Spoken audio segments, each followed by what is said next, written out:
of the scholars of Banu Israel who did not uphold the Torah, that a covenant was taken, that they ought to do so.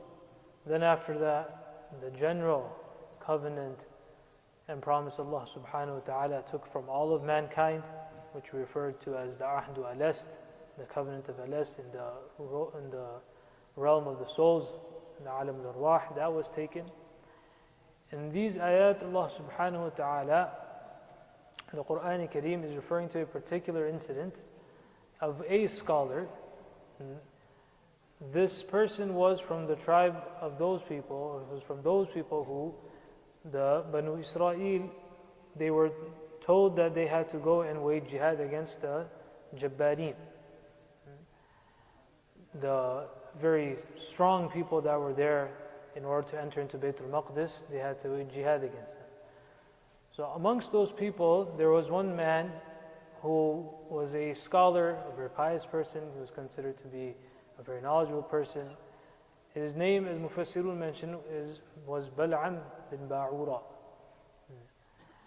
So when the people, they saw that Banu Israel is here, they're coming with their armies, and they also came to know of what happened with Fir'aun and how Allah subhanahu wa ta'ala saved the Banu Israel.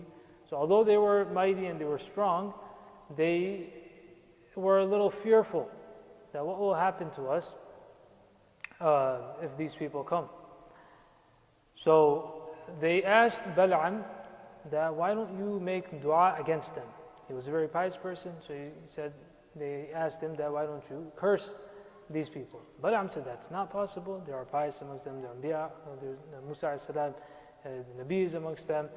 If Musa wasn't there, depending on the different narrations, whichever other Nabi is there, it's impermissible obviously to curse people in general without any need, without any reason, and especially if it's against that of Sharia, and they are also fulfilling a command of Allah subhanahu wa ta'ala. So he refused. He said, this is not something which I can do.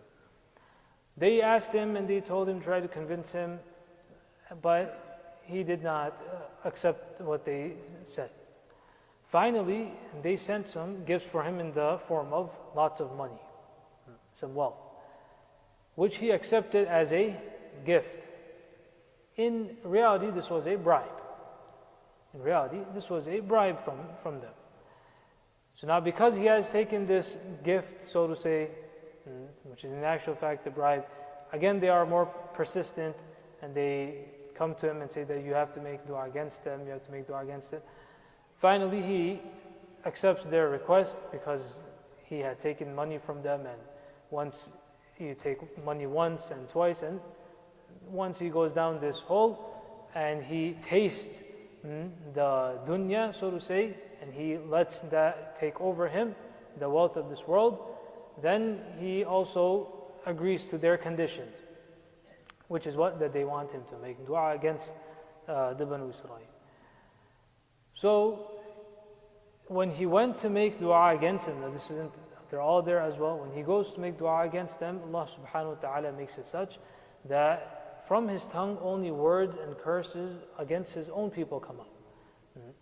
The people are frightened, they scream at him that we're telling you, we gave you money to curse them, and you are doing this and you're cursing your own people. So he said that this is out of my control. It's out of my control. I am not using my tongue, or I'm not voluntarily doing this. This is what is coming out of my mouth. So the curse of Allah subhanahu wa ta'ala fell upon these people, because of which there was great affliction and destruction amongst them. But what happens after that is that Bal'am says that what I will do for you, though, although we are in this plight right now, and once a person goes down one problem, then and one sin, then the next and the next continue going. So he says that what I can do for you is that I can show you a way that you can also destroy the Banu Israel. So how is that? So he said that take your women and send them amongst the Banu Israel, and tell your women that not to have any reservations from whatever the Banu Israel do with them. Take your beautiful women and send them towards them. And he says that because the system of Allah subhanahu wa ta'ala is that when fuhsh and zina and adultery and fornication, when this becomes widespread amongst the people, then Allah subhanahu wa ta'ala's adab surely comes on them, and Allah ta'ala's rahmah is taken. Then no nusra from Allah ta'ala will come, no fatih, no conquest, none of that will occur. So they do that, they send their women. Some influential people of Banu Israel, although Musa alayhi salatu wasalam, whichever Nabi was there, depend on various narrations to this, although they told them not to fall into this fitna, this is why they're doing it, as it is, it's a sin. But some of them fell into the trap of shaitan and their own nafs, and Allah subhanahu wa ta'ala sent a ta'un, a plague amongst them, which killed thousands of the Banu Israel as well.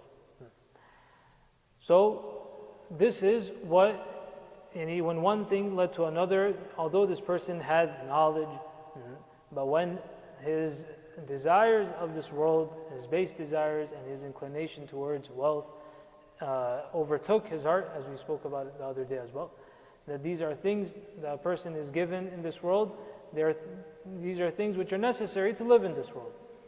But once, we gave the example of water, that as long as the ship is on top of the water, it's good. But once the water comes inside, then it's destroyed. So in the same way, a person, as long as he uses this wealth and things of this world in those avenues which are allowed, and he doesn't allow these things to control him, and they don't enter into his heart, then it's okay. But once it enters a person's heart, and now that is what becomes the reason, the basis of decision making, that everything is based off of wealth. The wealth and things of this world, materialism and materialistic things and consumerism becomes the person's passion and desire, and that is what pushes each decision of a person. That tells a person that now he is in a very difficult situation. And similarly, the issue of haya and fuhush, the opposite, haya being modesty, immodesty, the opposite of that. When that, as we understand, is that when that becomes widespread amongst the people, then all kinds of problems and destruction from Allah subhanahu wa ta'ala and the rahmah of Allah subhanahu wa ta'ala is taken away. Immodesty doesn't have to mean that it has to go to the final stage of it, which is that of zina. All of the steps which lead towards that, all steps that lead towards that, all of that become a means of taking away the rahmah and the mercy and the barakah from Allah subhanahu wa ta'ala. And because at a level, when a person goes into and allows for one step of it to occur, then it becomes very easy for the next and the third and the fourth step after that as well. That's what the Quran Kareem doesn't merely say لا تزنوا, that do not commit zina or do not commit fornication or adultery. The Quran Kareem says لا تقربوا الزنا, that do not even come close to zina. Any step, all steps which lead towards that, starting with what we refer to as, in Urdu you use the word bepardagi, not covering and not allowing freely intermingling, etc., whether it be in people's own homes, whether it be at times of gatherings, etc. These are all impermissible things which unfortunately have become the default today. The default in any nikah, any shadi, any walima is that there is little to no separation, little to no hijab observed. Hijab is a way of life. Hijab isn't merely putting on a headscarf. That also, unfortunately, is not put on the right way. But in any case, hijab means that there is an entire sharia of modesty that comes with that. It's not only one act of covering. Part of hijab is that unnecessarily there's no intermingling amongst the sexes. This is an ijma' issue amongst all the ulama. This is a consensus in all of the madhab of fiqh. There is no ikhtilaf, there's no difference of opinion. Any book of fiqh that you open, they will say that intermingling, ikhtilat, the word in Arabic is used, ikhtilat is la yajuz, haram. It's impermissible. But these things have become normalized. And under the various names, and some actually try to Islamicize that. They know this is brotherhood, this is brother and sister, we're all brother and sister and stuff. Akhi, if you can marry someone, they're not your brother and sister in the literal sense. Okay. So there's a reason why Allah Ta'ala has put these ahkam in Sharia. If we do not stick to these ahkam, then we will also go towards these problems. That modernity, what it brought upon the world is that it preached to people, the more nakedness there is, that is called advancement. This is what it became. If you want to advertise something, you bring a naked girl.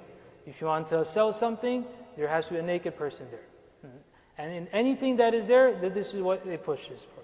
This is what modernity brought upon the people. If you see photographs from before that, no matter which religion they are, as long as it's a type of religion that has some basis upon revelation, then they were always covered.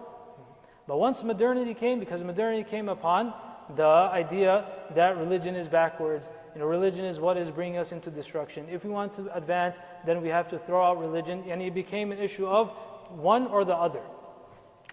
Religion means backwardness. Religion is what's going to keep you behind. If you want to advance in this world, then it's science. Then it's a particular way of life. Then it's that no one gets to tell you anything. Post-modernity, this is the time of post-modernity, so to say, maybe a couple decades back as well. Many of things now, those that are postmodern, they're still modernists. Those that are postmodernists, they'll sit and think, okay, maybe we went wrong somewhere. Maybe we shouldn't have gone to this level. But now it's too late for them. So now they'll try to find some way that, okay, how much should you cover? Maybe in schools they should maybe keep till half sleeve, but not fully allow it. All useless discussions and dialogues, utterly foolish. Why? Because you open the door of fitna, open the doors of fornication and zina, and now after that you want to do damage control. So on the one hand, your fitrah, as we spoke about nature, Allah Ta'ala did create people upon this fitrah and nature. So that innate understanding is there that we cannot have nakedness, right? People cannot just walk around as they want, how they want. There has to be a level of covering. But because you threw away the teachings of the Anbiya, which were very clear on what needs to be covered and what's not, and now it becomes a subjective debate. One parent will say that, no, I will send my daughter like this. The next one will complain that why is such and such person sitting like this. And one teacher has one understanding, the advisor and the board has one, the principal is on the other. Allah Ta'ala sent His Anbiya with these clear guidelines. You throw it out the one door, and now you sit with these problems. Then after that, we have rape cases. Then you have harassment, all forms of sexual harassment. Then you have training for sexual harassment. The one that's giving sexual harassment training is also not clothed properly. This is problem after problem after problem. Why? Because of a simple idea that you did not want to listen from wahi and revelation. Very simple idea, which had absolutely no connection with advancement, but because this was the person's own nafs and shaitani wasawis and whispers, one issue led to another, to another, to another, and still they're not coming around and understanding that the answer is there. The answer is there, but what that requires is what? For you to put your nafs to one side, for you to put your own desires to one side, and say that, okay, we will accept what Allah and His Rasul, Allah and His Prophet have said. And all of them, this is nothing specific to the Sharia of Muhammad sallallahu alaihi wasallam. There's nothing specific to our Sharia. That's why in the Quran Kareem, one of the ayat that the Rasul of Allah Ta'ala is told to tell the people, قُلْ مَا كُنْتُ بِدْعًا مِنَ الرُّسُلِ. I'm not, the word bid'ah means something new. Tell the people, I'm not some new person that came, the prophethood, nubuwah is not something new. The teachings of nubuwah, these have come before as well. قُلْ مَا كُنْتُ بِدْعًا مِنَ الرُّسُلِ. Tell them that this isn't something new. You know of Ibrahim a.s., you know what he has brought, you know of Hanifiyat, you know of what Musa a.s. has brought, you know what Isa a.s. has brought. All of that is there in front of you. But because you want to give preference to your own whims, your own desires, and shaitani whispers, then you will fall into these problems. on the topic of having modesty and separation in our own gatherings. One is that those people who do not frequent the masjid, who do not pray salah, who are not connected to the masjid and masjid activities, is that they fall into these wrongs, which is also wrong. No, the Sharia is the same for everyone. We're not saying that for one person it's okay, for the other it's not. But it's even more sad that those of our community members who, mashallah, come to the masjid, they frequent these majalis, and they know of all of these things. Despite that, when it comes to their children's nikah and their shadi and walima, then they say, oh, what can we do? You're sponsoring the entire thing, and this is against the Sharia. It's upon your head. You, for your own children's dunya, for their moments of pleasure, are destroying your own akhirah. Those in the community who will say that, no, it's our kid, we can't say anything to them. You can't say anything to them over here, but you should be very prepared to answer Allah Ta'ala at the Day of Judgment. This is a sin, it's wrong, it's impermissible. There's no two ways about this. There's no ikhtilaf, there's no difference of opinion. This is not some, this Imam today, he just wanted to start speaking about this. No, this is a sin, it's a vice which is taking place, which must change. And if it doesn't change, then we will continue seeing, not we will see, we will continue seeing the evil repercussions of this, which is what? As we said, that when immodesty becomes widespread, then Allah subhanahu wa ta'ala's rahmah and barakah is taken away from the community. So, on the one hand, you will make dua at the time of nikah, barakallahu lakuma wa baraka alaykuma, these du'as of barakah, but from Allah subhanahu wa ta'ala's side, there will be no barakah. Why? Because there's a system of Allah ta'ala in this world. You can't eat haram food and say Bismillah. You can't say Bismillah and eat haram food and say that now we'll get the barakah through this food. That barakah will never come. You can't earn haram and put it into the sadaqah box and think that you'll get some reward out of this. You can't steal people's wealth and go for umrah and hajj and think that's going to wipe away that problem. You need to undo the problem. This is called paint. You just put a coat of paint on top of that. The problem, you can't just hide it. You have to remove the problem. That needs to be remedied. So by making a dua of barakah where all the asbab and means of non-barakah are there, that's not going to change anything. In fact, it makes a mockery of it. So many ulama say that person who says Bismillah and sips wine, then we yukhsha alayhi al-kufr. Maybe he might be going towards kufr. Because you're making a mockery of deen. You're drinking wine and saying Bismillah.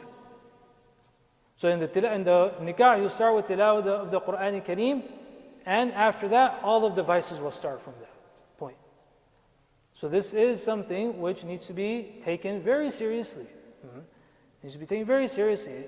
And we need to think about what this means for our akhirah. Anyone's momentary pleasure in this world is not worth your akhirah. You should keep this in your mind. Put this into your heart. It can be your kids, it can be anyone, it can be no matter how close they are to you. Their worldly pleasure, their happiness for a few minutes, a few hours, is not worth you jeopardizing your akhirah, which is forever and ever. So, وَاتْلُ عَلَيْهِمْ نَبَأَ الَّذِي آتَيْنَاهُ آيَاتِنَا, recite upon them the account of that person. This Bal'am, we'll just do the translation of it, explained the ayat already, that we gave him the knowledge of our ayat. فَانْسَلَخَ مِنْهَا. Insilakh is that verb which is used when an animal sheds its skin. When the animal sheds its skin is completely separated, and the animal, it gets separated from its own skin. So Allah subhanahu wa ta'ala is giving the example of this scholar who separated himself from the knowledge Allah ta'ala has given. Now the word which is used here is also very objective, that insilakh has been used here, which is shedding of the skin. The skin is on the outside. That means in reality that this ilm didn't penetrate into this person's heart. Ilm which penetrates into the heart is that through which there is the khashiyah and taqwa of Allah subhanahu wa ta'ala. إِنَّمَا يَخْشَى اللَّهَ مِنْ عِبَادِهِ الْعُلَمَاءِ. When Allah subhanahu wa ta'ala speaks about the ulama haqq, then the description that is given is what? أَمَّنْ هُوَ قَانِتٌ آنَاءَ اللَّيْلِ سَاجِدًا وَقَائِمًا يَحْذَرُ الْآخِرَةَ وَيَرْجُو رَحْمَةَ رَبِّهِ قُلْ هَلْ يَسْتَوِي الَّذِينَ يَعْلَمُونَ الَّذِينَ يَعْلَمُونَ. Those who spend their nights in front of Allah subhanahu wa ta'ala, crying, having the raja and hope from Allah subhanahu wa ta'ala, khashiyah of Allah ta'ala, that is the true alim, the scholar of deen. So this person, in salakha minha, as if he removed himself away from all of this knowledge that Allah ta'ala had given him. فَأَتْبَعْهُ الشَّيْطَانِ Shaitan followed him, and he became from those who were deviant. وَلَوْ شِئْنَا لَرَفَعْنَاهُ بِهَا If we wanted, through the ayat of Allah ta'ala, we could have given him much honor in this world. However, وَلَكِنَّهُ أَخْلَدَ إِلَى الْأَرْضِ He is the one that went towards the base things of this world. Wealth, position, materialism. He chose this life, so these ayat and the knowledge Allah Ta'ala had given did not become a means of his honor in this world. فَمَثَلُهُ كَمَثَلِ الْكَلْبِ His example is like that of a dog. In fact, in narrations it comes, supports the ayat as well, that because he tried to curse the people upon haqq with his tongue, Allah Ta'ala made it such that his tongue was always hanging, and he would pant as if he was a dog. إِن تَحْمِلْ عَلَيْهِ يَلْهَثْ أَوْ تَتْرُكُ يَلْهَثْ This is the quality of a dog. That whether you run behind it or you don't run behind it, it's always panting with its tongue out. So this is how Allah Ta'ala made the situation of this person. ذَلِكَ مَثَلُ الْقَوْمِ الَّذِينَ كَذَّبُوا بِآيَاتِنَا This is the example of that qawm, those people who belied and rejected our ayat. فَقْصُصِ الْقَصَص لَعَلَّهُمْ يَتَفَكَّرُونَ Nabi Sallallahu Alaihi Wasallam is told that read the ayat of the Quran, give them da'wah through the Quran came to people of this incident and other incidents, لَعَلَّهُمْ يَتَفَكَّرُونَ So that people may take heed and reflect upon the consequences of whatever deeds that they commit. We make dua that Allah Ta'ala gives us the understanding of the Quran.